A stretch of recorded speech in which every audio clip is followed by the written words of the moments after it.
Hi everyone, welcome back to my channel. I'm Tracy from Tracy Mac Yoga Vlogs. Usually my channel will consist of lifestyle vlogs and some yoga classes. I was diagnosed with a chronic illness 4 years ago, and I think I want to tell my story because I have learned to thrive in those 4 years, and I hope this video can be of some help to people, and also they can use it as inspiration or motivation to keep going and maybe get the help that they're not quite getting at the moment. I've also recently come off my medication after 3 years of consistent use. This is very, very unusual for the disease that I have. Now, I don't know how long it is going to last for me, but it has definitely been a goal of mine and my consultant for a long time now. So I feel like I'm winning at this, and there is hope out there for other people. I'm going to tell you a little bit about my chronic illness first, and then I'm going to get into the story of when my symptoms started, when I was misdiagnosed, my absolute rock bottom, and when the trajectory started to change for me. I have a chronic lung condition called bronchiectasis, not to be confused with bronchitis. It's bronchiectasis. I'll put it up here on the screen. Bronchiectasis is a lung condition where the walls of your airways become thickened from inflammation and infection. And in those thickened parts of the airways, a lot of mucus can build up and leave the patient really, really vulnerable to infection. Now, everybody has mucus in their lungs. People expectorate that mucus into sputum every day into their mouth, but your normal healthy Joe soap wouldn't even know that their body was doing that for them. Whereas a bronchiectasis patient has to work really, really hard to get that sputum out because it's usually thicker and much more sticky. Now, bronchiectasis is the third most common lung condition after COPD and asthma, but a lot of people have never heard of it. So if you have heard of it, let me know in the comments. But if you haven't heard for it, also let me know in the comments. Unfortunately, there is no standard definition of diagnosis for bronchiectasis. So therefore, it is very, very easy to miss. Clinicians need to have a high index of suspicion and investigate upon that suspicion. So delayed diagnosis or misdiagnosis, as is what happened to me, is common. There's no treatment for the disease at present, i.e. there's no cure for it. So it is a long-term progressive condition, meaning that it can only get worse. So the more infections a patient has and the more inflammation a patient has, the more they will deteriorate over time. Now, diagnosis of bronchiectasis has increased around 40% in the last 10 years. So clinicians are becoming more aware of this, and there is a lot of research ongoing into the condition. So that's a win. The condition is more common in women than men, and over 60% of people who are diagnosed are over 70 years of age. So a lot of clinicians think only the older population get this. Now, I was 30 years of age when I was diagnosed, and trust me, as hard as I tried, no one wanted to believe me and no one listened to me when I said, think there's something else wrong with me. For anyone who has a chronic illness watching this, I know you will know how that feels. The patient burden to manage the disease is quite heavy. So there is nebulizing, there's airway clearance, there's exercise, and then there's also some medication as well that can help you manage the disease and reduce your exacerbations. In 2016, I first started experiencing symptoms. Those symptoms were shortness of breath, a chronic cough, and pretty much not being able to walk up the road without getting out of breath. Now, disclaimer, at the time I was leading what I would say was a very, very unhealthy lifestyle. I was in the middle of my 20s, I was partying loads, and whenever I drank, I smoked as well. So I obviously put this down to the fact that I was living a really, really unhealthy healthy life. I was constantly getting chest infections. There was a lot of self-blame there. However, I could never understand why my friends who were doing the same thing as me, smoking even more than me, why they didn't have as many chest infections as I had, or why they didn't get sick as often as I did, and why they weren't getting shortness of breath. I went to my GP at the time and I bounced back to that GP around 3 times. She diagnosed me with swine flu, and like every doctor nearly that I saw afterwards, she gave me loads of antibiotics. I never really recovered from that. I think I had about 3 or 4 courses of antibiotics, and that was at the very start of 2016. And as the year progressed, I found that I wasn't getting any better and there was no improvement whatsoever. By the time it came to October and I had another exasperation, I decided to go to a different GP. Now that GP diagnosed me with asthma there and then. Didn't do any clinical tests, just diagnosed me based on what I was telling him. He showed me how to use a blue inhaler or the Ventolin inhaler there and then, and he sent me on my way with a prescription. Eventually, I was put onto a preventative inhaler. Now, at the beginning, they did help me a little bit, but I was still having these out of control coughing fits everywhere I went. You know, if I walked from A to B, I'd have to have a coughing fit for 5 or 10 minutes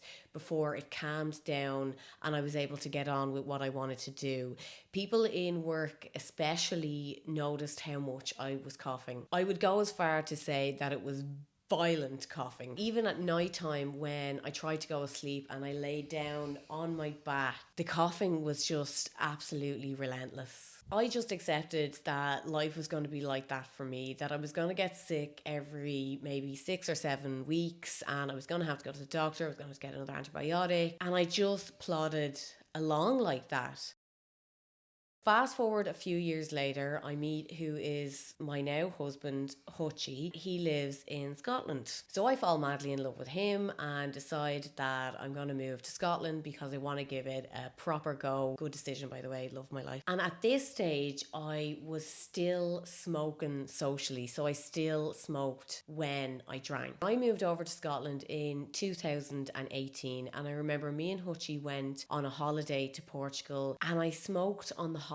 When I got back from the holiday, I was so ill that I said to myself, this is the end of me smoking. There was just something about how I felt in that time that my inner knowing knew I had to give up the smoking. I gave up in October 2018. Explaining it to camera now, I'm like, of course you had to give up the smoking. You had something wrong with your lungs and you were smoking. It makes no sense to me now, but back then I was in complete denial. But things were getting progressively worse. My body was screaming at me. So I needed to wake up. I think that was the first time that I had started to listen to my body. I'd started to tune in a little bit. Moving to Scotland did coincide with probably one of the biggest spirals of my mental health I've ever experienced. It was a new country. I didn't know anyone. I was completely dependent on my boyfriend, and I felt like I had lost all of my independence, all of who I was, and all of the social crutches that I used to not listen to myself and to not listen to my own body. When I was in the midst of this crisis, both mental and physical health, I couldn't see the wood for the trees, but little did I know it was going to be literally the most transformative experience I have ever had in my life to date. The start of 2019, I started a new job, and this was probably my worst year of trying to get a clinician to listen to me. I knew by now that I needed serious help, so I kept going down to my local GP, who obviously had my medical records from Ireland, which gave me the diagnosis of asthma. The GP and the asthma nurse were continuously trying to treat me for asthma. There were some really awful moments that year. One time I went to see the asthma nurse and I asked could I go on a stronger preventative inhaler. She gave me a lecture about the side effects of steroids and that I should really go on a lower dose of the preventative inhaler. I was literally begging my GP to refer me to respiratory at the hospital because I knew there was something more than asthma going on. Now, he told me that he could definitely treat me in primary care, which is your GP centre, because he had done 6 months in respiratory medicine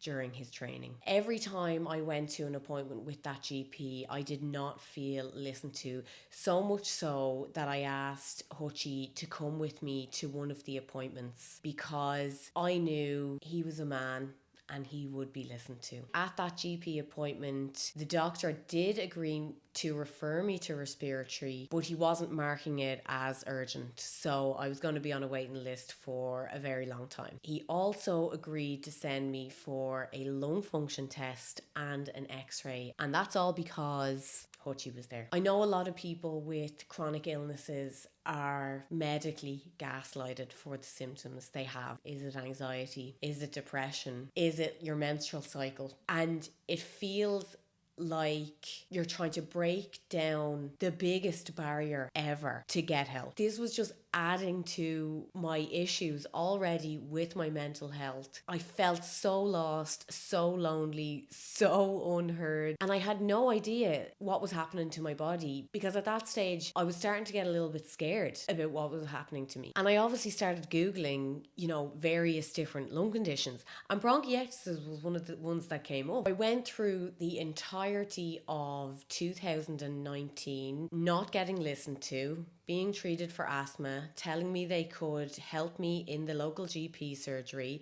I think I took 7 or 8 courses of antibiotics in a row. I got to the end of my tether and said, I'm not taking any more antibiotics. And I just lived with it. Now, at this time, I coughed up or expectorated some of the biggest pieces of sputum I have ever seen. They were actual what they call casts. So they come out like a cast of your airways, so you can actually see the shape of your airways in the sputum that you have coughed up. Now, I have all of the pictures of these casts in my phone. I still to this day take a picture of what I cough up because it helps me monitor how well I am, because I know that I never want to get back to those pictures that I took in 2019.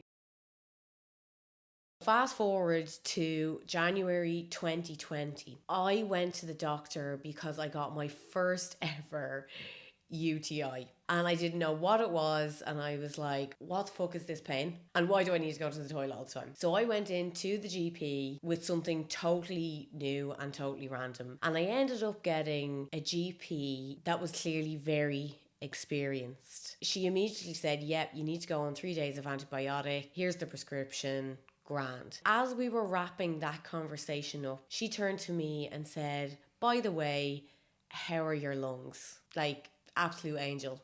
Feel emotional talking about her. And I turned back to her and I said, worse than ever. And I could tell she decided there and then that she was going to help me. She said, right, we're going to have to take a few things off. We started off with like a nasal spray. Then there was the antibiotics. Then there was more antibiotics. Then a different type of antibiotic. And she said to me, keep ringing back to tell me how you are and if you're not getting any better. And sure enough, none of the antibiotics worked. Like, story of my life.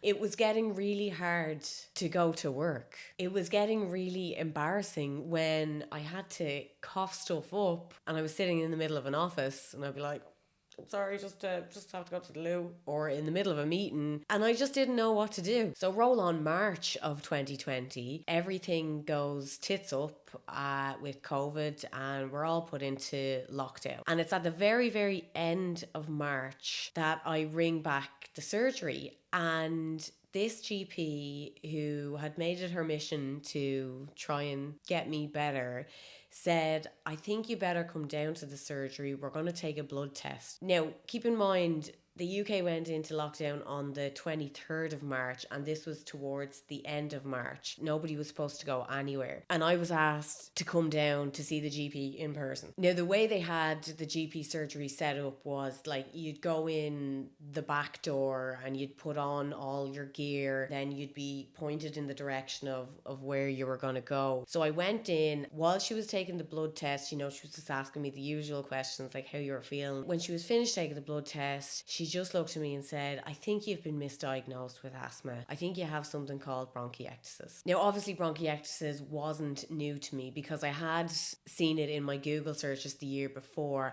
and also a colleague that Hutchie worked, who is also a GP, she did suggest as well that she thought it could be bronchiectasis. There's two GPs, one who I've never met in my life and one who decided to take control of the situation, that are giving me an accurate diagnosis. Remember at the start of the video I said you need to have a high index of suspicion. Well, they had the suspicion and the curiosity to give me a diagnosis. So once this GP said I'd been misdiagnosed with asthma and she thought it was bronchiectasis, she said, I'm making an urgent referral to respiratory to get you an appointment with the consultant and a CT scan with IV contrast. And that's when things really started to snowball. I say snowball because remember, I'm in the middle of this spiral. So I started to spiral really, really quickly when I got this diagnosis. But little did I know it was going to be the breakthrough that I needed.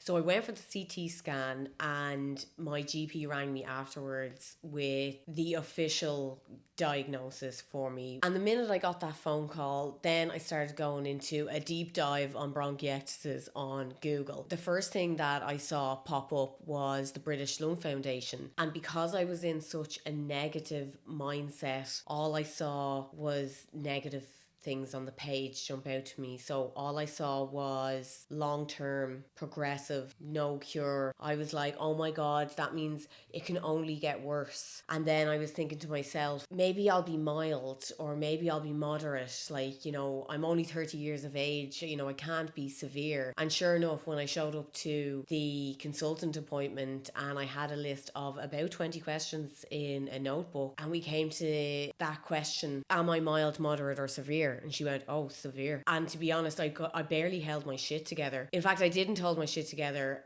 in that appointment. When I got to the personal question section of my notebook, I burst into tears because I just thought my life is never going to be the same, and I couldn't process that. I was like, will I be able to have a drink with my friends, my family? Will I be able to go onto the dance floor? Will I be able to go to gigs and socialize? I had such a visceral reaction to the diagnosis. It was surreal to me. I was like, you're talking about me? I was like, oh my God. And it was also around the time of COVID, and I was being diagnosed with a lung condition when there was this respiratory virus going around.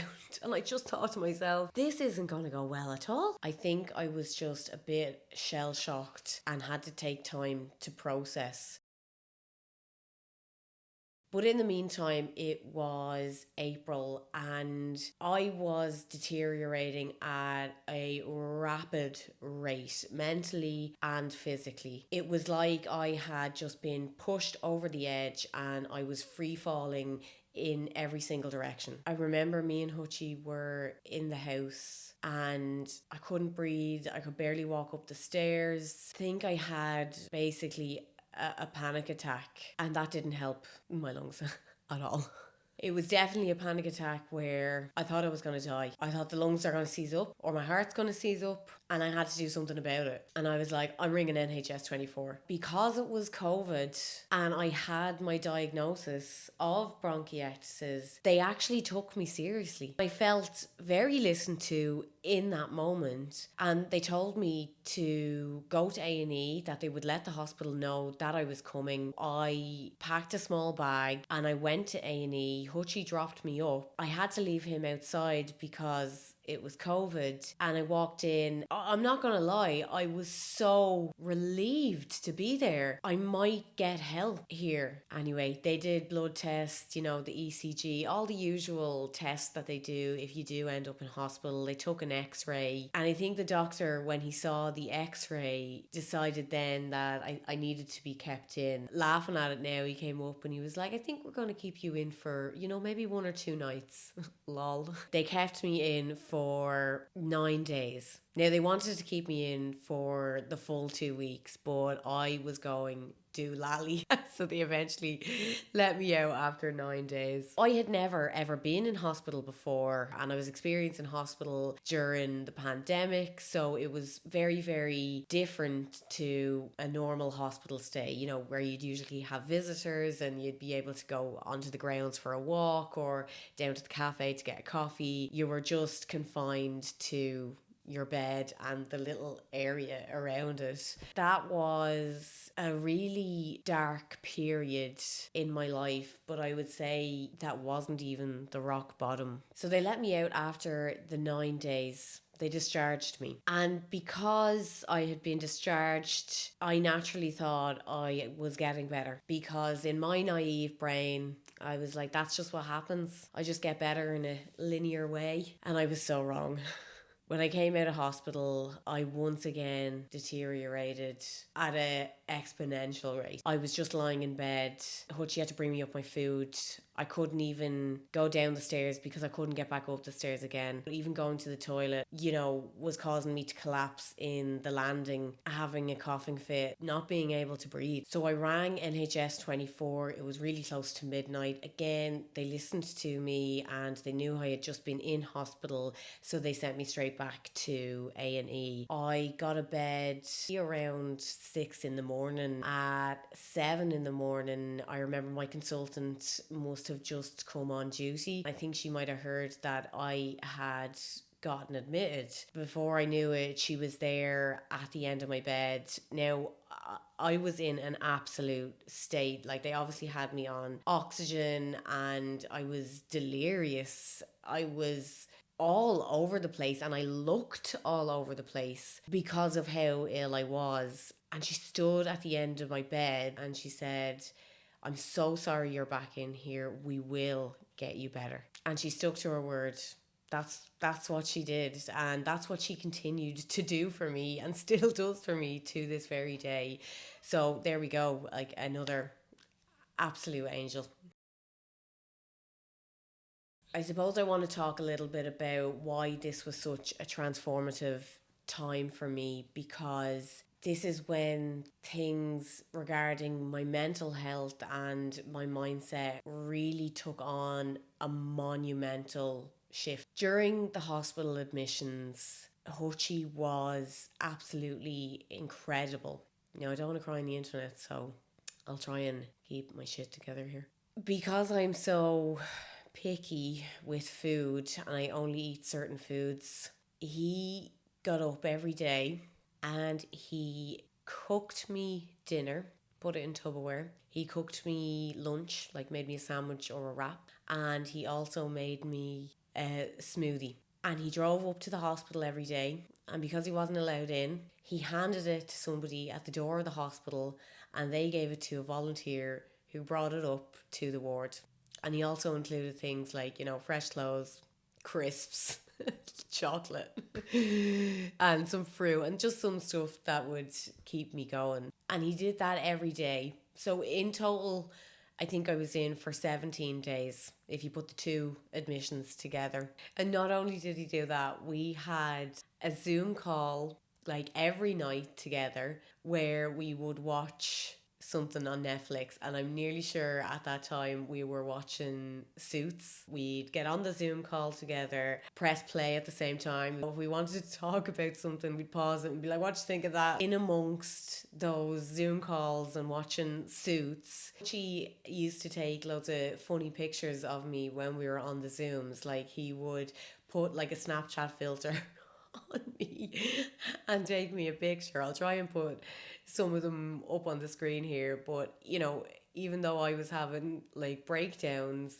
he was still managing to get a little bit of a laugh out of me because he's just naturally able to bring humor to one of those situations. And isn't that just like the absolute best when somebody's able to make you laugh in the midst of when you're crying, basically? He rang me multiple times a day because I was having multiple breakdowns a day about what was happening in my life and the fact that I didn't want to be a burden to him and that I didn't know what our future would entail, and you know, if he wanted to like exit stage left then you know he was welcome to, because at that time I was like, what the fuck can I offer him? Like, what future is he gonna have with me in it? Like, a really fucking tough one. And he absolutely just stuck with me. Um, he absolutely stuck with me. It was the first time that my very insecure ass had thought, oh shit, he actually does love me. He really loves me for who I am. And I am worthy and enough for him as I am. And that was a huge revelation to me, that he would stick by me, you know, through the tough times. And another thing that happened was that my friend sent me a diary. It was one of those gratitude diaries. This 6-minute journal was, you know, put 3 things you're grateful for, 1 thing you want to work on today, blah, blah, blah. And you'd fill it out every day. And then every few sections, it would have kind of more deep questions. I started to fill that out like every day that I was in hospital. So it became a habit that I formed. Again, was having this revelation about how much Hutchie actually loved me, and I was having this experience of reaching for gratitude when I was really, really low. That's when things were starting to swirl around a little bit. I probably couldn't put it fully into words at the time, but it was definitely the beginning of that transformative period for me. And then my other friend sent me a pair of headphones, really, really, really good quality, quite expensive, and she sent them to me. I remember Hutchie put them in one of the bags, the hospital bags that he sent to me every day. She had a little note in there about, I can't remember the exact words, but it was something like, you can use these to block out the world. I mean, I'll never forget that because it was so thoughtful, because I was in a ward with like 5 other people and all I wanted to do was escape. When I put on the earphones and I could listen to music or talk to Hutchie on Zoom or watch something on Zoom in the privacy of those noise cancelling earphones, it was absolute magic to me at the times. I was just so grateful for them. And I thought to myself, like, wow, how did she even think of that? And I still use them to block out the world. Like, if there's any sensory noise issues going on with me, I'll put the headphones on and I'm like, right, that's a bit of calm for me now. Like, I wear them all the time around the house. They're rarely off my head. That was just adding to the magic of what was happening. On the second admission, my consultant came in to me and said, I think we're going to have to try and put you on steroids. And the reason for that was my eosinophil count was the highest they had ever seen. And steroids are great at bringing your eosinophil count back to normal. Now, when she said that to me, I don't know what it was, but I knew they were the answer. I was like, yes, I know they're going to help me. And I think that was a Wednesday and I still hadn't gotten the steroids by the Friday. They were waiting on some sort of test results to come back. By the Friday, I was going insane. I called in one of the nurses. I said, nobody's been around to see me yet. I need to see the doctor. I need to go on the steroids today, because I knew if I didn't get them on the Friday, then I'd be waiting the weekend until Monday. And I was like, I cannot. A poor junior doctor came into me and boy, did he get it. I think he saw how distressed I was. I would have called myself demented at that stage. And by the end of our conversation, he was like, okay, yeah, okay, I'll ring the consultant and see what we can do. And next thing you know, I'm getting a delivery of the steroids. So this is corticosteroids for anybody who's wondering, not anabolic steroids, the ones that you'd use to pump up your muscles in the gym. Once those steroids started to kick in, which did not take long, I'm talking maybe 4 or 5 hours, oh my God, I started to expectorate so much from my lungs. I was filling up sample pots in the hospital with stuff that was coming out of my lungs. No wonder I couldn't breathe, because this stuff was clogging my lungs. It literally felt like such a release. And I knew then that I was going to be okay. Like, I went from having breakdowns, constant breakdowns on the phone to Hutchie and my family, saying I needed to come home and I couldn't do it here anymore, to knowing that I was going to get better and thinking, oh my God, I'm safe. Everything's going to be okay. First time that I came out of hospital, I was brought down to Hutchie in a wheelchair because I couldn't walk. This time when I came out of hospital, they told me I was just free to go on my own, and I walked out of the hospital. Now, I was so nervous on that walk. I was so nervous that I was going to break down coughing, that I was going to fall on the floor, that I wouldn't make it. And I remember when I came out of the hospital, oh, emotional again. And I came out of hospital and it was so sunny, and I looked over and there was Hutchie. It's like I came out looking at the whole world through a different lens. I mean, I was grateful for the sky. I was grateful for the sun. I was grateful for the clouds, the birds, Hutchie, where I was, the hospital, every single worry, insecurity that I had dissolved away from my body. It was like somebody had given me like the best drugs in the world, but I wasn't on any drugs. I just couldn't get over how grateful I was for life. It was such a period of enlightenment. I always look back on that as my dark night of the soul. Nothing has ever been as bad.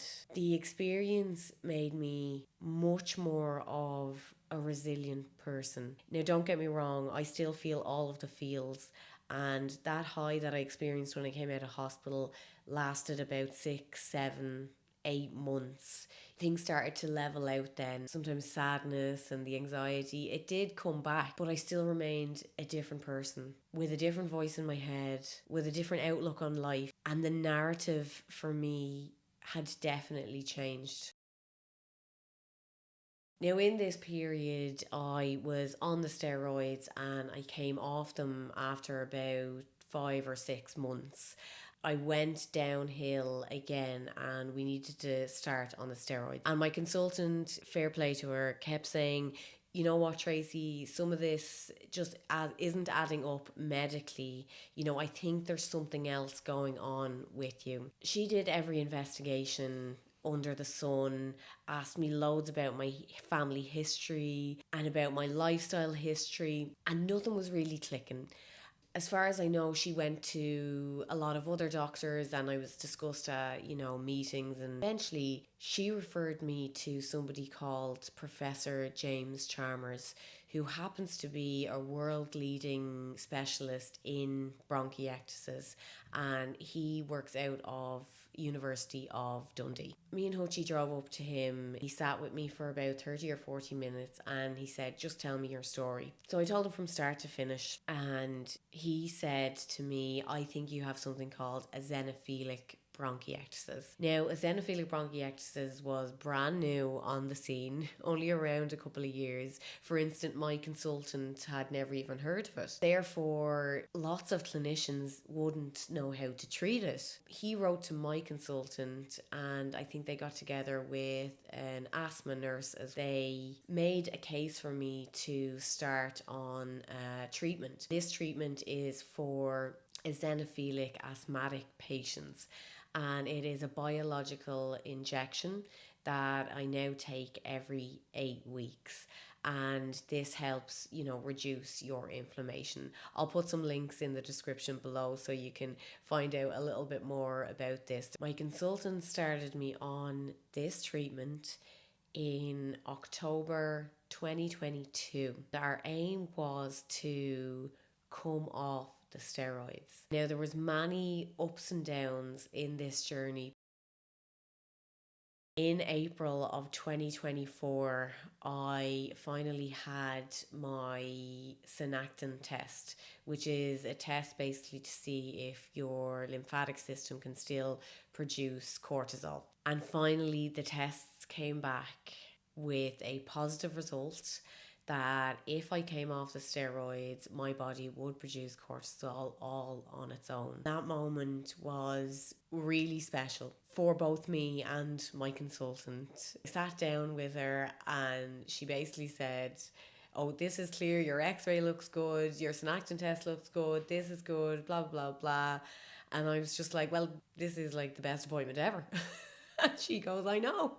I think we were both equally as happy as each other to finally have got to that point. What she said to me at the end of my bed that all those years ago in 2020, she told me she would get me better, and she absolutely has worked her socks off to help me do that. Other than medication, I manage my disease by nebulizing saline solution every day. Once that is complete, I will then do some deep breathing exercises. Then I will use what is called a PEP device to help me expand my airways and cough up the mucus that is in my lungs. So the main aim of the game for me as a bronchiectasis patient is to clear my lungs every day. So nebulizing and airway clearance really helps with that, and a chest physiotherapist can help you with that as well if you are experiencing bronchiectasis. Exercise is a major part of the management of the disease. I do like to run 2 or 3 times a week. I do lift weights and I try and keep everything quite balanced. Like, I'm not striving for big numbers or anything. And of course, it was during this period that I did discover yoga. I started doing yoga in early 2020 because I became so unwell that I wasn't able to do my normal exercises. I definitely want to acknowledge my privilege in this whole story. I live in Scotland, who has NHS Scotland as their health service. And as much as that system is under so much pressure at the moment, there are stories like mine where the care is second to none. I felt heard, I felt listened to, I felt cared about, and I still do to this day. Even though my experience at the start was, not the best experience, it transformed into an incredible experience. I know lots of places in the world don't have that luxury of that kind of healthcare system. So I am extremely grateful for that. And I'm also extremely grateful for the way the universe worked things out for me. And I ended up in Scotland, where the world leading specialist in bronchiectasis is from and works from. Like, what are the chances? For me personally, the stars absolutely aligned. That whole transformative experience that I had also gave me incredible motivation to do my airway clearance every day, to exercise every day, to breathe properly. I always say like that yoga taught me how to breathe again, because before that I don't even think I had a conscious awareness of how I was breathing. So I learned so much from the entire experience. I really hope this gives anybody that is going through a diagnosis or trying to get a diagnosis or is really in the thick of it, I hope it gives you some hope that things can change, people can care about you, and you can live a good life where you absolutely thrive despite your illness.